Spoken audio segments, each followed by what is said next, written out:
Hey guys, welcome back to the Readers. I hope you're having an amazing day, because let me tell you, the stories I'm about to share, they'll make you laugh, roll your eyes, maybe get a little riled up. But hey, that's real life, right? So, let's get into it. You ever have a boss so bad, you start to wonder if maybe you're the one in a simulation, just to see how much nonsense a human being can take? That was me, summer of 2018, stuck in this chain grocery store that, no kidding, felt more like a weird sitcom written by someone who never worked retail a day in their life. The guy in charge? Derek. If you ever met someone who's both a business school reject and, somehow, the regional director's son, you get the idea. This man was untouchable and knew it. Anything went wrong, he just dumped it on the assistant manager or swept it under the rug, and everyone else just held their breath. Now the best part? He had his girlfriend Vanessa on payroll as assistant manager, but she was basically a ghost. Only showed up twice, once to shoplift right in front of me, which tells you everything you need to know. So one day, I asked my coworker Zoe, "Do you ever see Vanessa actually work here?" Zoe just snorts and goes, "She's too busy being with Derek to do any real work. Keep your mouth shut unless you want to get canned." You know what I mean? Like, the warning's built right in. Derek didn't care about our lives or schedules. We had a bunch of high school kids doing summer school, people with families, but Derek just made the schedule however he felt. And if you couldn't make it, too bad. I watched him tell a girl to skip her final exam because he needed her to work. She's shaking, says, "I have a final tomorrow." And he fires right back, "Not my problem. Find coverage or you're out." That's illegal, right? He didn't care. If the computer took it, that was good enough for him. So miners were working crazy overtime, showing up before sunrise, leaving after midnight, and if you pushed back, he threatened to fire you. In a small town where jobs are rare, that hits hard. I'll never forget Tyler, the guy who asked for one weekend off for his sister's wedding. Gave 3 months' notice, even. Derek says, "I don't care if it's your own funeral, you're scheduled, so work or you're fired." Sure enough, Tyler was out. Meanwhile, Derek would clock in, do 5 minutes of real work, then disappear for hours. If you needed a manager override on the register, he'd just leave his badge in the office and vanish, totally against every policy. But you want to know what corporate obsessed over? Mystery shoppers. They'd roll in, price a cake, ask dumb questions, go to the fish counter, and so on. They were so obvious, like carrying clipboards, asking to unring stuff at checkout, always following the same script. Honestly, it became a running joke for us.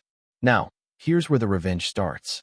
My last week before heading back to college, I spotted a mystery shopper, full notepad, everything. Derek's already vanished, Vanessa's who knows where, and the only other manager's been fired. Just me and Maya, another cashier, who's on break. So, when this mystery shopper comes up with her price check item, I accidentally ring it up for real, needing a manager override. Oops, time to get the override badge, right? I grab it, and let's just say, it slipped and flew behind the desk into the land of lost cables. Yeah, totally an accident, if you ask anyone but the security camera. Maya comes back, and I tell her, things are about to get interesting. She's in, wants front row seats. Lunchtime hits, and we get swarmed by hungry construction workers. Mystery shopper needs another override. I call for Derek over the intercom, full name, like he's being summoned for jury duty. Nothing. Maya announces loudly, "He must be doing a bank deposit." I go, "That's against policy, though," making sure Mystery hears. Maya shrugs, "That's what Derek said." I head to the office, make a big show of looking for the badge, ask Maya if she's got it. Nope. She comes up, looks around. But here's the twist. Maya's not just going along. She's going nuclear. She tells Mystery, "Sorry, you'll have to get in my line," and starts accidentally ringing things up twice, causing all kinds of chaos. She calls for Derek. He's still AWOL. The customers are getting cranky, especially the construction guys who've been waiting forever. "Is this normal?" one asks. "More than you'd think," I answer. We send someone to look for Derek in the parking lot. No luck. 20 minutes pass, then 40. People are furious. Maya tells customers, "We're not allowed to call regional. That's Derek's strict rule. But here's the number if you want to." Oh, people start calling, all right.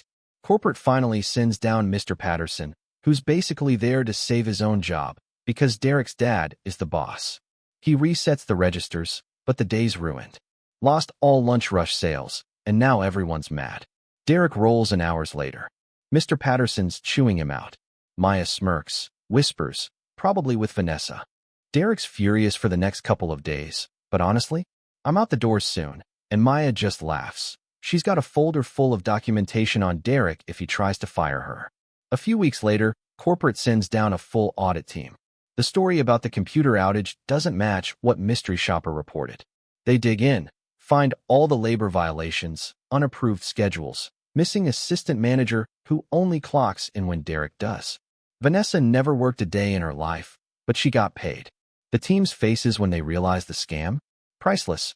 Derek, his dad, Vanessa, they're gone. Store runs better. Maya gets a new job, and me? Never worked retail again. Best summer ending ever. But you want HOA drama? Here's a story that'll really stick with you. I bought my house 5 years ago, purposely to avoid any HOA headache. Mine was built before the developer put in a sea of beige, cookie-cutter homes and created the HOA. I liked my red front door, the garden gnomes from my mom, the flowers that, weren't on some list. First few years, no trouble. But then, new HOA president. You know the type. Peak high school. Spends his days hunting for violations. Suddenly, citations show up. My flower beds are too close to the sidewalk. My house numbers are the wrong font. My trash cans are visible for 5 minutes on collection day. And my car's in the driveway too long. I laugh and toss them, but they just keep coming. So, I call the HOA management. They say, technically, you're not part of the HOA, but you affect our aesthetic, so you need to comply. She says this like she's reciting the law. I tell her she has no legal authority. She threatens to explore all legal options. A week later, I find HOA president and another guy in my backyard taking pictures of my shed. Not at the fence line, 15 feet from my door. Clipboard and all. They claim my shed's in violation. I tell them to leave. They say the HOA gives them the right. I call the cops. Police show up, tell the two to get off my property or get arrested. HOA president tries to pull rank. Cops just laugh. After they leave, I start digging. I read every HOA document. These people are running the place like a petty dictatorship. So I turn the tables. I document every violation in the neighborhood. Wrong mailbox posts, unapproved landscaping, basketball hoops in plain view, and, wait for it, 6 violations at president's own house.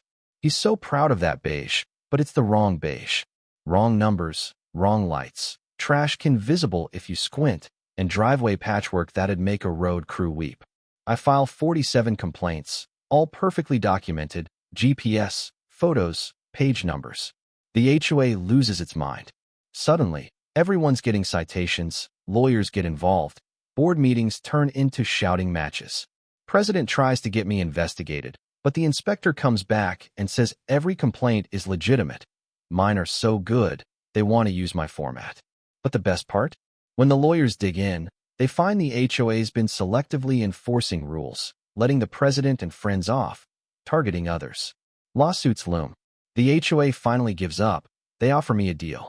My house is out. They'll never bother me again. They pay for a new property survey, and all I have to do is stop filing complaints.